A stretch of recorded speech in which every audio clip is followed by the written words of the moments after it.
Your Excellency John Dramani Mahama, the next president to be of the Republic of Ghana, and her able running mate, Professor Nana Jane Opoku-Agyeman, a reflection of Excellency John Dramani Mahama's respect for affirmative action in many enterprises of our public life. We are gathered this evening devastated in grief following the sudden death of our founder, President Jerry John Rawlings. There is a lot of historical writing and political commentary about the man Jerry John Rawlings. I call him the people's man, the ordinary man, and the man of the people. There are even those writers who have confused him without understanding his values and ideals to describe him as a populist. Populist because he worked for the masses and he worked with the people.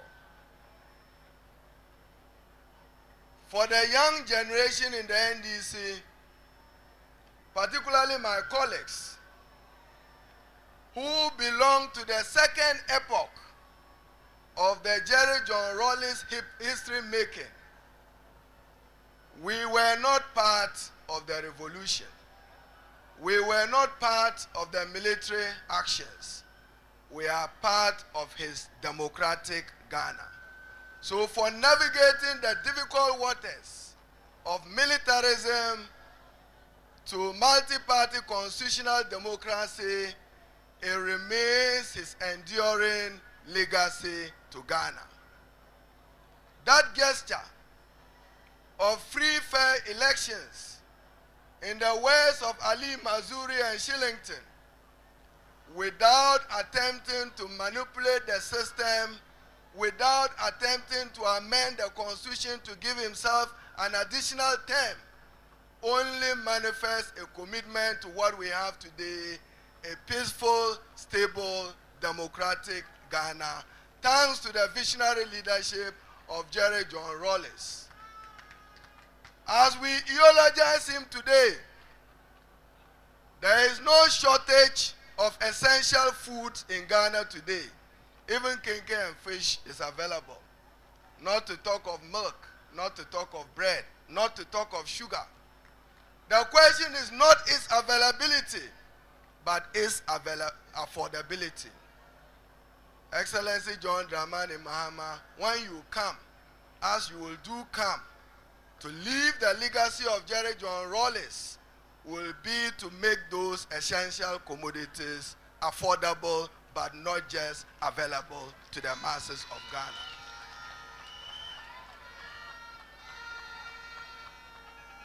To his enduring legacy, he laid the foundation.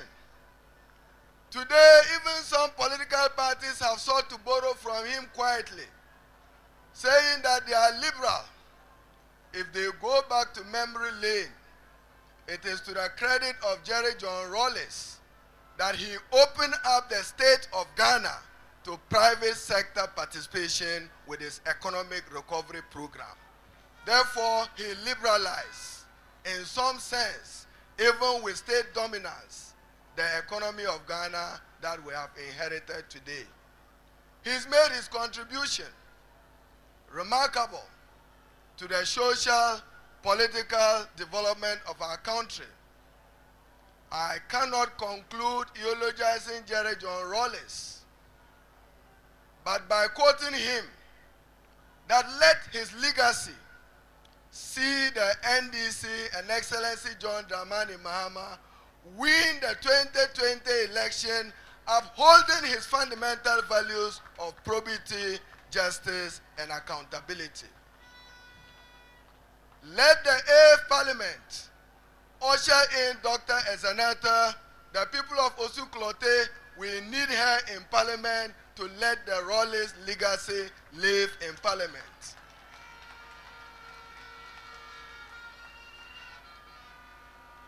I cannot conclude. For those who do not understand again Jerry John Rawlings, they ask that where is probity, where is justice, where is accountability? They were not words for a journey. They were words for consciousness. Today, from the president to the chief justice to the minister to the MP, we are accountable to the people of Ghana, thanks to Jerry's vision of probity, justice, and accountability. Even if sugar or a fowl of the state is missing, Ghanaians are free today to ask that minister, that president, what have you done with state resources? To the legacy of Jerry Rawlings with the consciousness of probity, justice, and accountability. There were values we are to imbibe. And to the young generation of NDC, we can commit more than to commit to a peaceful, free, fair elections for Ghana, which will see Excellency John Dramani Mahama and Professor Nana living and leading the legacy and work of Jerry Rawlings. I thank you all. Thank you very much, our minority leader, Haruna Idrisu. And we have a mission, a rescue mission. Within that mission, the sub-mission is that we have to ensure that Dr. Zenator and Rawlings goes back to Parliament so we can propel the vision of Jerry John Rawlings. It's important. It's a mission within a mission. And on that note, I'd like to invite her and her brother, Kimati Rawlings, to share with us. Shall we give them a big round of applause?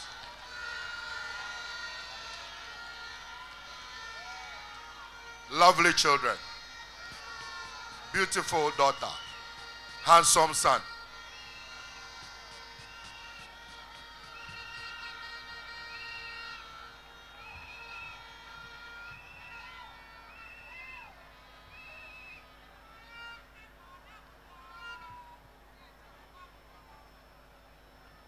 Your Excellency, I would like to stand on previous protocols because the night is far gone and get straight to it. I would first of all like to thank all of you gathered here and all the other regions and those at home who are keeping vigil with us, because I recognize and I accepted a long time ago that he wasn't just my father, and we've always shared him with everybody else. And so if we are here today, we are here mourning not just our father, but the father of many.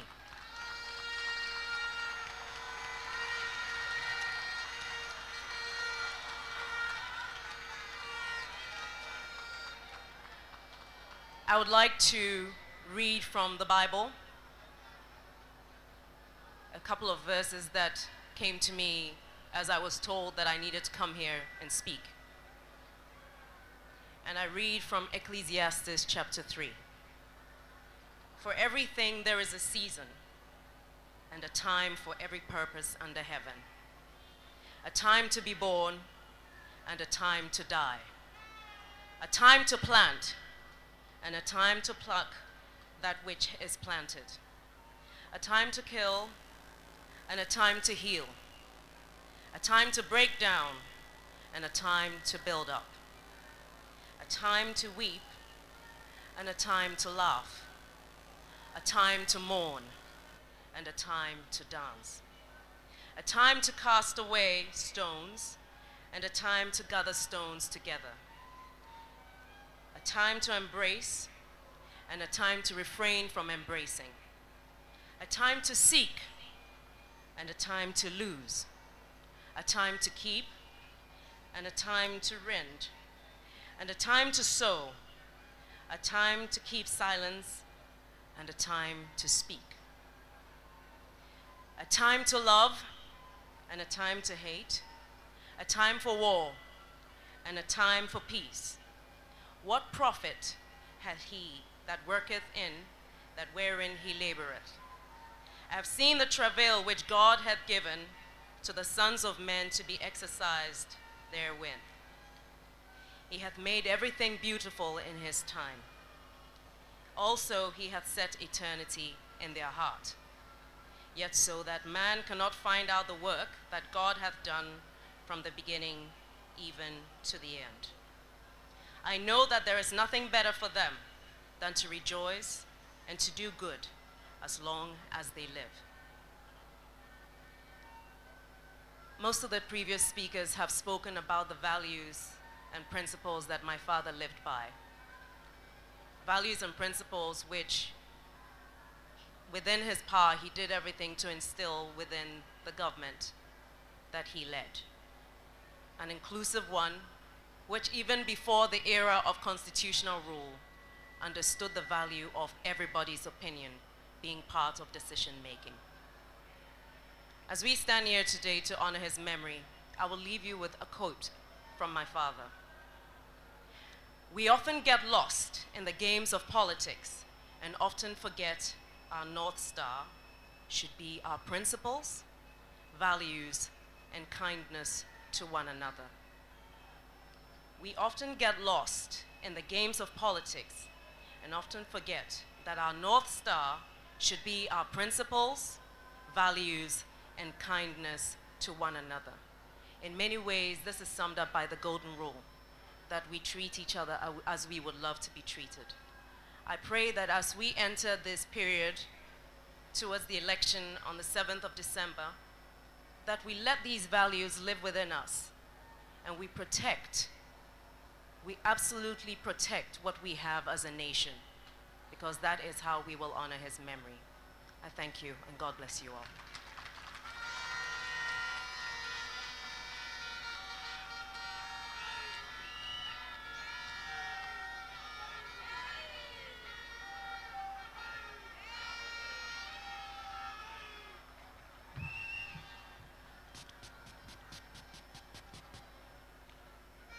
And on that very somber note, we need to uphold our principles, values, and kindness to each other as we invite the chief scribe, the chief executive of this great party, our general secretary, Honorable Johnson Asiedu Nketiah, to speak to us.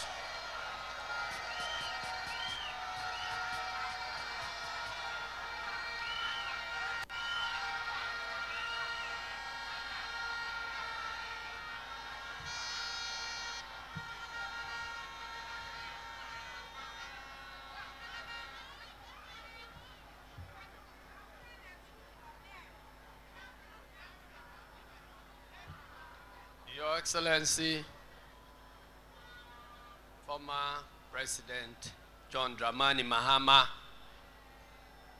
and comrades gathered here, I also want to proceed by the protocols established by earlier speakers.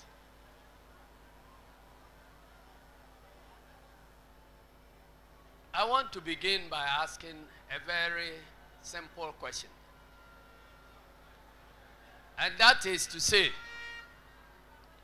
that after the passing of President Rawlings, there seems to be a meeting of minds about the fact that he was not only a great man, he was a great Ghanaian and great African. But what will be left of a great man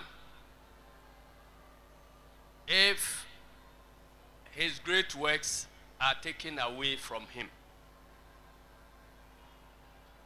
Everybody becomes ordinary without great works. It is the great works that make the difference between an ordinary man and a great man. So I want to ask another question. as to how best, if we all know that President Rawlings was a great man, a great statesman, how best can we honor his memory? And my view is that the best way of honoring the memory of a great man is to continue doing what he would have done if he were to be alive. And that is why I think that this vigil is a very important contribution to his memory. We all know that every December 31st, the cadres and the NDC observe the beginning of the revolution by keeping vigil at these same grounds. So that is why the leadership of the party felt that the best way to start honoring our fallen hero is to begin with this vigil. President Rawlings, when he was alive, did not take pleasure in monuments being named after him. In fact, there were several occasions where he resisted the attempt to name monuments after him. His life also showed that he abhorred ostentatious living and ostentatious funerals and ceremonies. He kept reminding us that the best tribute we can keep to his memory is to hold dearly the principles of June 4th, based upon which the NDC was established. And so, my dear comrades, I believe strongly that the way to keep President Rawlings alive is to observe the principles of June 4th, to keep on practicing what he cherished most, and for my comrades in the Keda fraternity, for us to be reminding ourselves about the simple things he did to show that he cared for his fellow Ghanaian. President Rawlings showed in many ways that leadership is done by example. So even as he called for communal labor, he will not be sitting in his office. You will see him right there in the trenches, in the gutters of Nima, holding shovel and desilting gutters. Now, if you see the leader engaged in what he's admonishing the followers to do, who will not follow that leader? He also admonished us that in the past, it was sufficient to blame our offenses on directions from above and from our superiors. But June 4th taught us that it is wrong, and that every individual has a conscience, every individual has a duty to this nation. And so if you are given instructions which you consider to be injurious to the welfare of the state, you have the right to defy those instructions and to resist. And that was what came to be known as positive defiance. Ladies and gentlemen, I believe sincerely that what is missing in our democracy, which is creating problems of corruption, nepotism, and lack of transparency is the lack of the spirit of positive defiance. We have all the institutions which are designed to check the abuse of power. Our problem is the attitude of the people who populate the institutions. If politicians order security men to turn the guns they have been armed with to protect the citizens into suppressing the citizens they are intended to protect, we expect that professional security men will say, no, sir. We have sworn to defend the citizens. So we are on the side of the citizens against the abuse of power. But how many of our security men can do that? If public servants are impressed upon by politicians to create opportunities for the politicians to loot the state resources, with the spirit of positive defiance, we expect the chief directors and other public servants to say, no, sir. We have sworn to protect this nation. But what is happening today, the nepotism we are seeing,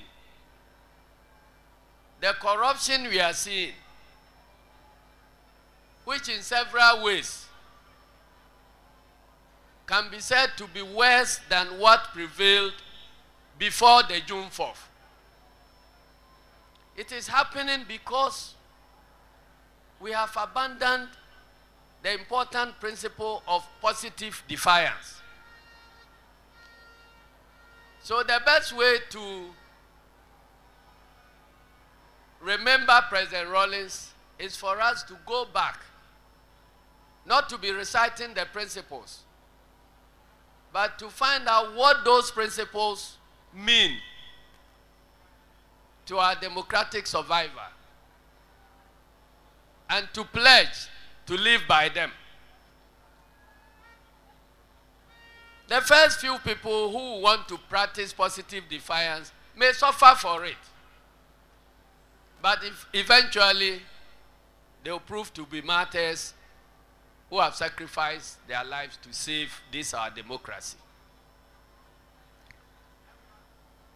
Again, President Rawlings spoke constantly about accountability. Many of us just mentioned probity, accountability, without taking a step to find out what does accountability mean. There are a lot of people who think that when you talk about accountability, it's just about accounting for money. Money is part of it. But the most important way to hold ourselves accountable is to account for power and authority. Because we have been told by cadres, and we reduce it into singing, that power belongs to the people forever and ever. It is from this that we learn that anybody who finds himself in a position of power is just there in a position of trust. Hold the power, utilize the power to protect the masses, to seek the welfare of the masses, and to account to the people at the appropriate time as to how that power has been utilized. And one key principle means of holding people to account for how they use their power is through free, fair, and transparent elections. So if we are all preaching that we want to honor President Rawlings, let's honor him by keeping the structures that can hold people in power to account for how they use the power that has been entrusted into them by the masses. Finally, ladies and gentlemen, I believe I have spoken enough since the demise of our founder. But I want to remind all of us that the little things that President Rawlings took pleasure in doing, we believe that his memory shall be better observed by doing some of the things that he took pleasure in doing during this time of mourning him. I have mentioned his pleasure in accompanying the masses to undertake communal labor. And I want to believe that the party followers throughout the country can best honor his memory by at least dedicating one day in your various constituencies, in your various branches, to undertake a massive cleanup exercise in remembrance of President Rawlings.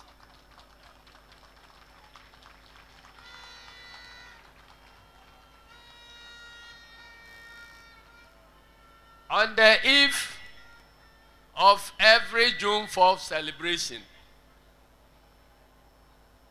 we undertook route marches. If you don't know route march, you can turn it into this modern day KOFI, health walks, and so on. I want to believe strongly that one of the best ways to honor the memory of President Rawlings is for the party rank and file in their various branches, constituencies, and regions to undertake these route marches on the days to be determined by them according to their traditional calendars. I believe that if this is done, President Rawlings will be smiling wherever he is. And finally, the principles are good, but they remain impotent without our power to implement them. So if you are in opposition, you may have the best of ideas, but you cannot implement them. You can only be reciting them. So the best tribute we can pay to the memory of our founder is to accomplish the rescue mission that will position us to implement the principles he lived and died for. He taught us that in every struggle, when comrades fall, we walk over their bodies to ensure that the mission is accomplished before we come to count the dead. So, ladies and gentlemen, be fired up by the temporary demise of our founder to win these elections and rescue this nation, Ghana, which was dear to his heart, from the very ills he has fought against all his life. Corruption today is worse than what he fought against on the occasion of June 4th. Nepotism today is worse than what occasioned the June 4th. So how can we say that President Rawlings has been a good man. He has been an African. And yet, all the things he lived and died for will not be commemorated. We will abandon them and still pretend that we are honoring his memory. Ladies and gentlemen, let us walk our talk. Let us fight to come to power. Let us revisit the idea of June 4th becoming one of the national holidays. We can only do this when we are in power. In opposition, it cannot be done. If the current government thinks that President Rawlings was a great man, then let them honor his great works. And his great works can be remembered if we observe June 4th, at least for one day when the nation will stand still, go back and review what June 4th stood for, and to re-energize ourselves to live by the principles of June 4th. I thank you very much, and may President Rawlings live forever.